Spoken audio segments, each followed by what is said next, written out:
Excellence lives here in northeastern Indiana. It's reflected in more than 200 nationally recognized degrees. It drives our Division I sports. It's alive in our campus life. Excellence has a name, IPFW. Around our campus, around the country, around the world. Excellence lives here. Indiana University, Purdue University, Fort Wayne. One university, two great names.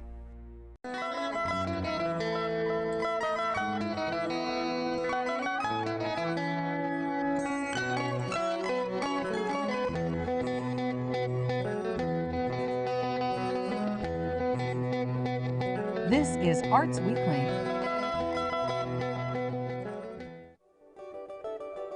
Arts Weekly is presented by the College of Visual and Performing Arts at IPFW, offering degrees in fine arts, music, theater, and visual communication and design. IPFW, the energy of the arts. Thank you for joining us on Arts Weekly. I'm Melinda Haines with the IPFW College of Visual and Performing Arts. Today, Justin Johnson from the University of St. Francis is here to talk about two fabulous art exhibits coming up that feature local and national ceramicists. But first, we'll learn more about the Arena Dinner Theater's next show, Almost Maine, with director Todd Frymier. Todd, thank you for being here. Thank you, Melinda. Thanks for having me. Well, I want to hear all about this show, Almost Maine. Oh, it's a great show. I mean, it's like the perfect date play. Oh, well, that'd be good. So we're going to have date night. Exactly. Well, the thing I think, just right off the bat, the name of it, Almost Maine. I've got to think it's a little play on words, and there's something that we're going to learn about. Well, it is. It's a play on words, and it's just everything is just it's almost. Everything kind of gets to a point, and it's just not quite there. Everything's just kind of almost. And Maine, in fact, actually, the town actually never got around to getting organized, so that's the reason they call themselves Almost. Now, it almost isn't a real town in Maine, is it? No, Or is no, okay. it is not. No, it is not. But that would really make it very humorous. Now, what is going on in this play? I mean, it's a play. It's got a little comedy, got a little drama. It's got it's got comedy, it's got drama, it's got all that in it. It is a show that takes place in 9 vignettes. Okay. So the show runs roughly about an hour and a half, hour and 45 minutes. It's 9 vignettes, and the key thing is each vignette takes place simultaneously in different spots in Almost Maine. So you'll see this scene, and then it's kind of like you rewind, and now you're sitting at the Moose Patty Bar, and you see this scene. And then you kind of rewind, and you're sitting out at Echo Pond, and you see this scene. So the scenes just keep changing on stage. stage? They just kind of keep changing out. Are they on one half of the set at one time, or is it just it's all the set is it's all kind of all done in the set. It's all very simple. It's all very suggestive stuff, like doors, a stool, a sign which is going to give you Echo Pond and that kind of stuff. So it's all very suggestive stuff.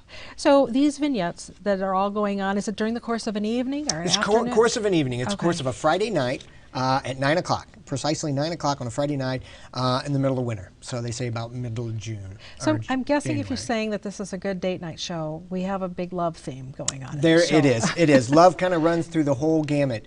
There's everything that you could possibly find with love is involved in this show. Falling in love, falling out of love. Falling in love, finding lost love, the whole 9 yards. And so there's the good, the bad, and the ugly. You were telling me early. So are these vignettes all just the different aspects of all of these things? Well, yeah, and I think when I say the good, the bad, which is going to be pretty obvious. When I say the ugly, I think it's just true. Mm-hmm. And I think anybody who's ever been in love knows that with any of the good stuff with love comes ugly and bad stuff. A little bit of bad stuff. Yeah, it comes sometimes. a little bit of that ugly stuff that is just not pleasant, but it's there. So we've got some comedy here interspersed with the drama. The different vignettes that you have, are they different couples, different groups? They are. They're different couples. Basically what will happen is we have 8 actors, and they play 19 different characters throughout the show. So each of them play about 2 to 3 different characters. How do we keep all that straight through Are they doing? They do costumes. They do costume changes? They do costume changes. They don't have to do too fast costume changes because typically one vignette, the next vignette will be a couple other actors. There's only 2 actors in each vignette. Okay. Oh, okay. all right. So there's only 2 actors in each vignette. There's one vignette that does have 3, but for the majority, it's only 2 actors in each vignette. So none of the actors are really running around that they can't get to the next scene where they need to be. So each of these scenes, then, the different couples who are in it they're different. They're different levels in their relationships. They're different levels in their relationship, different makeups of relationships. Some are dating, some haven't dated in a long time and they want to date again. Some are married, some are people that just run into each other and they fall in love at first sight. Some are just friends who, out of the friendship, they find love. And are they all people who live in this town? They are. Everybody is. There's one character which is one that's kind of just comes in through almost. But for the other characters, they're all residents of this little town. And they say, the playwright says that the town roughly is about a 300 population town. So it's a small town. So yeah, it's a little town.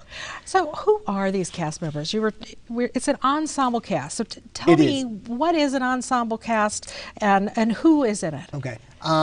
Basically, I say an ensemble cast because to me, each of the actors pull their own weight. None of them are, I would consider, the star or is the main vehicle that the show centers around. Right. It centers around every one of the characters.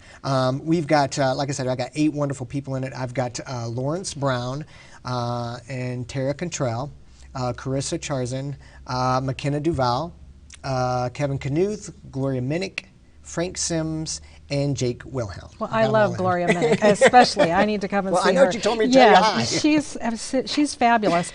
So their roles then, are they usually grouped in the same couplehood, or if no, they're not. switching? They're not. See, that's the beauty of all this too. Is that'll also help make difference that you're looking at. Oh, this is a different person. My actors are great. Well, that's a challenge for them to be in a relationship with one person in one scene, and then to turn around and be. I mean, and in one scene they could be the recipient of love, and in the other scene they could be the one trying to give the love, or they're the one giving up on the love. So it's a great challenge for the actors, and they do a wonderful job. Well, that would be a challenge. I mean, you've been rehearsing for how long? We started 1st of December is when we auditioned right after Thanksgiving, and then we started. Our rehearsal process began in December, so we did have all the holidays that we had to work around. But this show worked out really well because our vignettes are only 2 people. We were able to work around holidays, and I could bring in 2 people a night, or I could bring in only 4 of them a night, or I could intersperse and bring some in for an hour and let them go and bring in another couple for an hour. Well, I guess I was going to say, what are some of these challenges? But actually, there's some benefits here, isn't it? Yeah, there really is. There really is. And I think that's one of the good things about this type of show during this time at Arena is because it does have all that holidays, because we do have the Christmas and we do have the New Year's all in there, and people want to be with their families and certainly understand that. So this warrants being able to to flex that rehearsal schedule. So, and for the actors, though, there's got to be a challenge of being those different people in those different roles. So that's got to be a bit of a stretch sometimes. There is. But most, like I said, they're 8 wonderful people. Some of them you've seen on stage probably before. Yeah. Some have worked at Arena. Some have not worked at Arena, but they've been on different stages here in town. Some are completely new.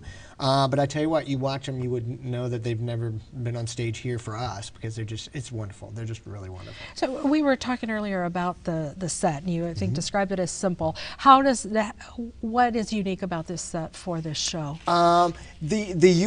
What's unique about this show, and not only it carries through with the set, is the first thing I said to the actors when we got together was that simple. This show is simple. That's where it all leads. It leads into being simple, and we carried that over into the set. So everything is just very suggestive. It's like I said, it's a park bench. It's a lamppost. It's a sign that says Moose Patty Bar and a table. It's not 4 walls and a chair and a whole 9 yards. It's all very suggestive.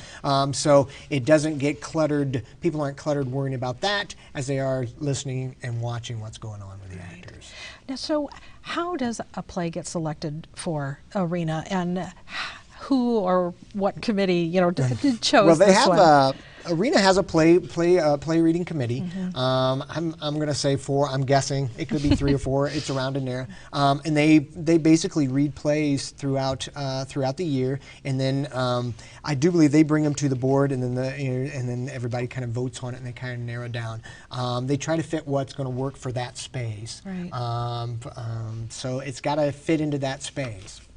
And so does the committee also choose you as the director? There's a different director for each show. It does. The committee, basically what they do is they'll go through a list of people that maybe have shown interest in wanting to direct, or maybe people that they would like to have come to direct. They approached me in last April with the show and said, "Hey, here's the show. Could you read this? See if you'd like to do it. We'd love to have you direct it." And had you directed at Arena before? I have not directed at Arena, but so I performed your on. debut. There you go. It's my debut there at Arena directing. I've performed on the stage for them for several years. Okay. And we've talked about it in passing and stuff, and they're always like, "Well, it'd be great to get you. Wait to get you." So the right vehicle came along. So you do some acting as I well, do, and that's I do. a fun thing. Yeah. So how does that kind of transition into your directing? I mean, being an actor, what does that bring to your directing? I think what it brings, what I like to think it brings to my directing is that I'm very aware of the actors and giving them the space and the tools that they need, but also letting them grow with it. I mean, I try to. I mean, it was very early on. We said, I said, here, I'm giving you, I'm going to draw this picture. You guys color it in.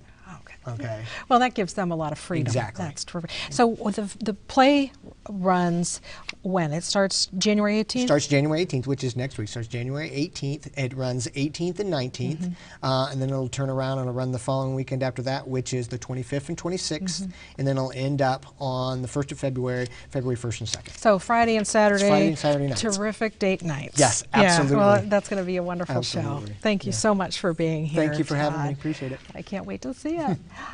As we get ready to meet our next guest, please take a minute to view our performance calendar of what's coming up in our area. You also can follow us on Facebook, Twitter, and YouTube. We'll be right back with Justin Johnson from the University of St. Francis.